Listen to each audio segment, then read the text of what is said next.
What's going on, guys? This is Bo. I'm a home theater and movie enthusiast, and yeah, I'm not in my theater room. I'm not inside. I'm outside because this is going to be part 3, possibly the final, hopefully I should say, the final part to my PB-3000 guide video.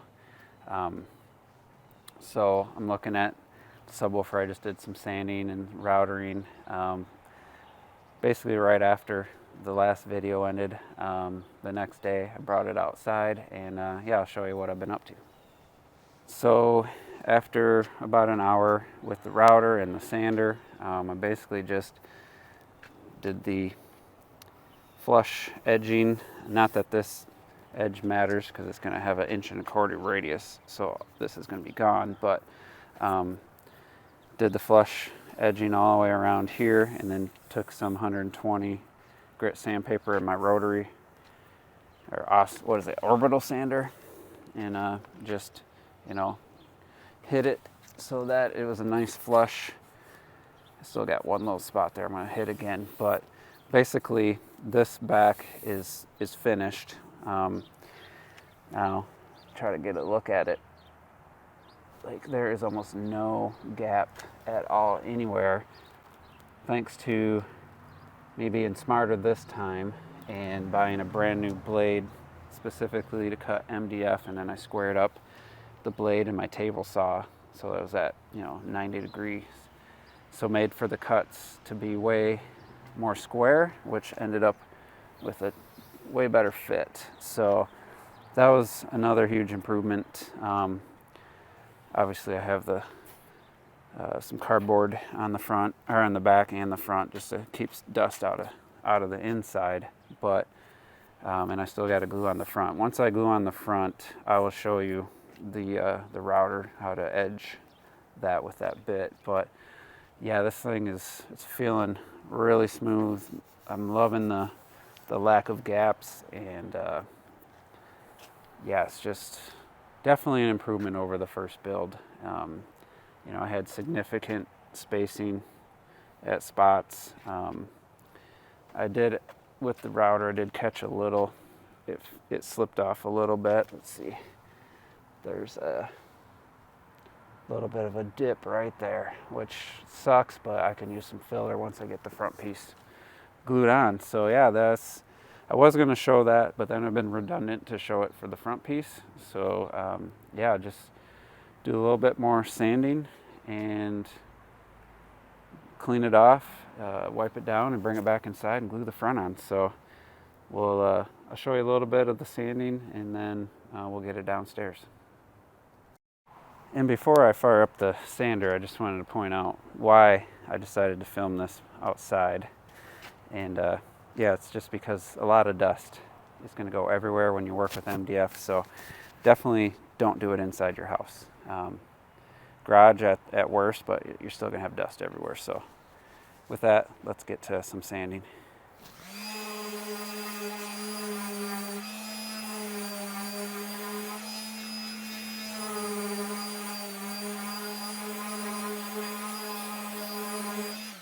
Now, yeah, with that out of the way, let's get back inside and glue up the front piece. So we're back inside, down in the basement, and getting everything ready, getting clamps laid out, getting all my boards laid out that I want to use, so I'm not clamping directly onto the surface. And yeah, it's a bit nerve-wracking. This piece is going to be way easier than the last time, or my first one I should say, because of the holes like I showed. It's just going to be fairly simple. Boom, to get in position. And I'm going to clamp, start in the middle, go around, and then do the edges last. So I'm going to film that and then probably just time lapse it. But the thing that sucks the most, honestly, this is a lot of surface area to get glue on both sides. And the best thing I have is this chip brush, and there's going to be some bristles that I got to get out of the glue, but yeah, my plan of action is just to draw, you know, the glue, not spread it out immediately, and then do the same on this side, and then spread it. That's going to be the trickiest part, to be honest, is getting the glue spread out. So I'm going to set up the camera and do a time lapse of the gluing and clamping. So we'll do that right now. It's always a good idea to have a wet rag anytime you're dealing with wood glue. Have a wet, sturdy rag. This isn't paper towel. This is a really fibrous, like, tough. Get that wet, and it helps cleaning up the excess. And what that rag is called is a shop rag. They come. That was actually like a more industrial one. It's not the ones you buy like at AutoZone or Walmart or wherever. But anyway, this is me, future me. I'm editing this video, and I just had too much dead air with this time lapse, so I figured I'd just do some commentary. So started off, you know, putting a pretty good amount of glue on the subwoofer itself, and then I try to put a thinner layer on the 1/2-inch piece. And you know, it's just, there isn't a lot of time for the glue to set up, and you know, luckily I was smart enough to come up with the dowel pin solution I showed in part 1, which made it really easy to place this piece. And then I was just pressing down, squeezing out some glue and wiping it. But I mean, I did put on too much glue, but like I say, I think later on, it's better to have too much than not enough. So my goal was to start kind of in the middle and work the clamps outward to kind of squeeze the glue out towards the edges and not have like any, like, you know, trapped in the middle like a bubble or something. And I wasn't squeezing super tight on the clamps at this point, just getting them some light pressure. And even though I had the clamps laid out, I should have did a complete dry run without any glue and made sure I had all the clamps I needed, had all the wood blocks I needed, because I actually ran out of my regular clamps and had to resort to my 3 24-inch ones, which I'll show when I put one on. And what that meant was I didn't have enough space to put a board on the top and the bottom, so I actually dug into the back side of the subwoofer, which I had to wood fill. I didn't show any of that. I never recorded that, but yeah, that sucked. Here's one of the short ones right there, and you know, I just felt like I just needed some more pressure in a couple spots, and I had to. If I would have had a couple 1/4-inch thick pieces of wood, scrap wood lying around, I could have used one on top and bottom, but it is what it is. But yeah, it took 24 clamps, I think I put on, 24, 25. And another thing that helped me was I put on some wood sealer all the way around, so that the glue didn't just want to instantly suck into the MDF, you know, get absorbed by the MDF, so it made it quite a bit easier to clean up. In a little bit, I show a different camera angle zoomed in. You can kind of see, you know, how much excess glue there was, and you know what I did to try to get it cleaned up as best I could, because you definitely don't want a bunch of clumps of excess wood glue drying, because it'd be hard to remove at that point. Hard to sand. The MDF sands around the glue, and you have divots in your MDF trying to sand the glue, which I did on my first subwoofer build. So here's a back of a paintbrush, and once I zoom in, you can see the glop of glue going around the woofer opening, and it definitely worked good in conjunction with the rag. Scrape a lot of the wet stuff away first, and then come in with the rag. Actually, as you'll see, I ended up having to remove a couple clamps just to get access to the glue better, to wipe it, and then put the clamps back on. And I didn't show like my final pass. I got it actually really clean. Right there, it's like kind of looks like caulking a seam.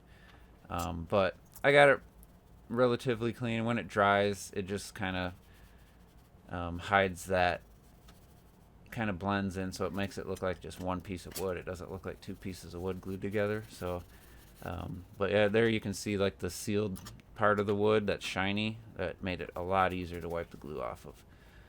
And yeah, with that, that's pretty much it. It took me over 34 minutes from start to finish, mostly because of the glue cleanup. So just something to keep in mind. All right, 34 minutes. What a pain in the butt. Look at all these clamps. The biggest part, or the hardest part, is just getting the excess glue. So I put probably way too much glue on, but I'd rather have too much than not enough. So I'm gonna get back to finishing up, just cleaning around the edges, the bottom edges, and then we'll come back in a day or two when this is all dried up. So it's been about 37 hours since I put these clamps on, because I did it so late in the evening and I wanted to wait at least 24 hours. It was too dark to do any more work to it the next day. So anyway, I'm going to remove these clamps after it took, 34 minutes for me to get them on, get all the gluing done. So I'm not going to do any time lapse. I'm just going to do a swipe of my hand and they're all going to be off. But yeah, once I get that done, got to get outside. Weather's changing. It's supposed to rain, so I got to get outside and do the edging on the new front piece that was glued on. So let's get the clamps off. In 3, 2, 1. All right, and with that, all the clamps are off. And you can clearly see the overhang. This was another lesson I learned from the first build, because on the first build I cut this to the size, and then by the time I got the holes there made and then the big opening, I realized they weren't it wasn't lined up, so I was actually short on the end and I had to glue on a little extra piece, which added a delay and just something I didn't want to do. Also,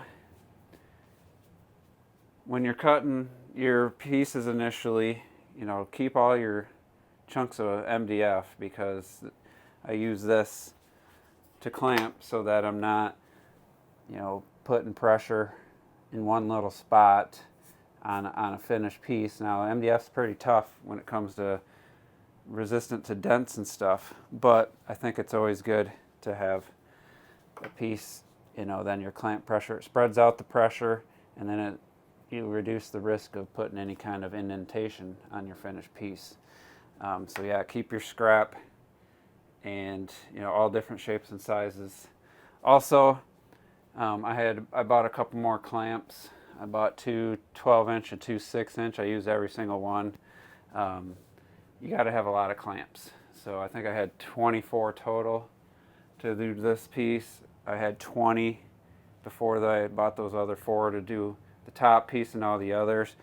You never have enough clamps, or never have too many, I should say. So with that, I'm gonna get everything set up outside, get the router, and show you trimming off this excess, and then sand it, and then bring it back in, and we'll go from there. All right, so we're back outside, and it's kind of cloudy, not a great day. It's in the 40s, so I'll try to get this done quick.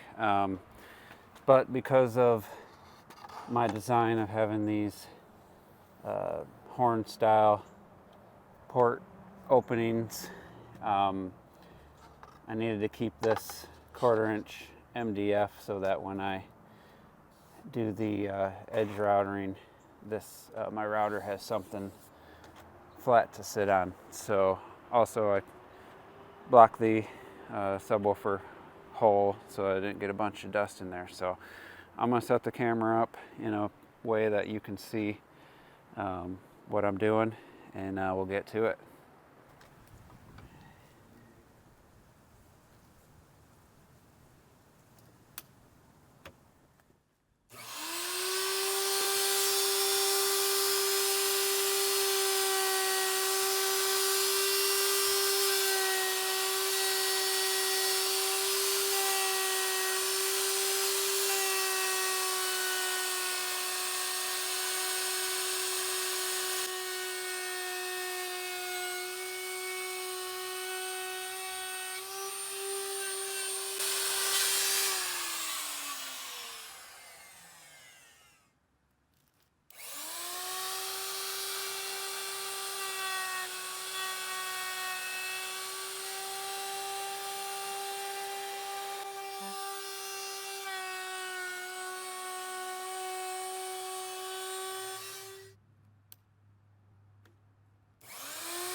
All right, that went relatively smoothly. And as you can see, pretty flush. I still got to sand. There's some glue that made the router go a little bit around or out a little bit, but just gonna do some hand sanding and get it back inside so I can seal this raw MDF. And we're back downstairs. You might notice the port openings are gray. I'll get to that in a second, but what I did was I took my time and I didn't just sand this edge. I took a razor blade actually and I cut some of the excess glue because the glue's harder than the MDF, so it'll sand the MDF down without sanding the glue. Now there's still a little bit of a lip there. I'm gonna just keep working at it. I put a couple layers of sealer just to seal that edge because without it being sealed, being the edge of MDF, it's very susceptible to damage and it sands way too easy. So like if I'm trying to sand this surface smooth, it'll sand the weaker part will sand more than like the harder parts. So overall, I mean, it looks, I did some filler. It doesn't look great to the eye, but in most spots it feels seamless. So I got that done. And then the reason I painted the port openings gray is for two reasons. One, I just wanted to check to see how my wood filler and stuff looked. As you can see, there's a seam line there, but that might disappear with what I'm about to do. Also, it's hard to tell, but you can see kind of like a transition. What happened was I was routering before I had this glued. I should have just waited till I had it glued on. So this 1/2 inch piece and the other front piece that's 3/4 inch thick, I was trying to do the radius at that point without the port tube being connected. And what happened was I was trying to go to the depth I wanted, and this ball bearing, which is spinning 10,000 RPM, in a couple spots the MDF gave and it slipped, causing the bit to come this way, and I had a couple mess ups where it just gouged way too much material and I thought it was ruined, but I ended up using layers of wood filler and then I kind of hand sanded it, and I mean it's kind of like a hard edge right there. And I did a test. I had this router bit in a piece of wood just to see, and it looks like I will be able to, without doing too much, just be able to get this radius. And I wanted it dark so I could see where it was hitting material and where it wasn't. I'm hoping it'll just be enough to hit that edge and then just completely remove that seam and then just give me a better round radius instead of kind of that sharp edge. So I'm not going to show that. I'm just going to go outside and do it. So I'm back from routering that, and yeah, it was definitely worth it because now, I mean, I got to finish it. There's a little bit of that router bit, I hit a finishing nail and there's a little bit of a groove in it, but I could easily sand that out. But you can see how much of the material was sanded away. So I just got to sand it smooth, sand down. There's a little bit of a lip there. Just sand that flat. Again, that's what the paint's for. I'll be able to tell when I get that sanded, and then reseal it, and it's going to be a better radius for to match my PB-1000s, what I've been referencing. Also, I have these in here. This is just some foam just to keep the sawdust and stuff from going down and getting all over. So yeah, I'm pretty happy with that. And next time you see it, I'll have it all sanded, and maybe I'll show putting the sealer on, I don't know, and then we'll see how the weather's holding up to do the corner radiuses. But yes, that was a win, and I'm very pleased. So update, the weather has not been cooperating. It's actually been 2 days since, 5 seconds ago for you. So I didn't do anything yesterday other than edit videos, and I'm editing this video, and I'm at the 20-minute mark. I'm trying to decide if I want to end it here or keep going. Probably got another 15-20 minutes of footage to record for the corner radiuses and priming, sanding, and painting. So I think I'll do that all in part 4. So we'll just wrap this one up by saying that I am so glad I decided to take the chance to rerouter these port openings, because it just turned out so much better. And I mean, it looked nice before, but you could just, it was very lumpy. I mean, you can see where the filler, all the filler I had to do. There's still two little indentations there, but I ain't too worried. But if you look at this one, all this filler down here, all this, I mean, I completely botched this one with that slip up that happened. And I didn't even notice it on the first one. I mean, I went from this one to this one, then I was like, oh, wait a minute, what's happening? But, layers of the wood filler and sealer, I'm pretty confident. I mean, it feels solid. And now that I've cleaned up, basically 90% of it, and with the sealer on it, it just looks really nice. I'm really glad I did that. I also did some more sanding. I sealed the whole top and bottom again. It's like a thin polyurethane. So what I did was I just did this surface and then didn't redo the edge, just to build up a little bit. So it's pretty even. There's a little spot there, but I'm gonna wait till after I do the corner radius to see how much I need to worry about that. But other than that, this thing's really close. There's still a lot of work, time and stuff to be done, but I'm very happy.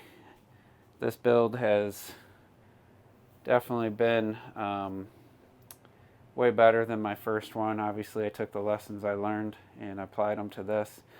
There's a few things I learned on this one that I could apply if I ever were to make a third one, which I have no reason to, because I don't have another woofer and amp. But anyway, if you watch this to the end, appreciate it. Feel free to leave me a comment, hit that like button, and we'll see you on part 4.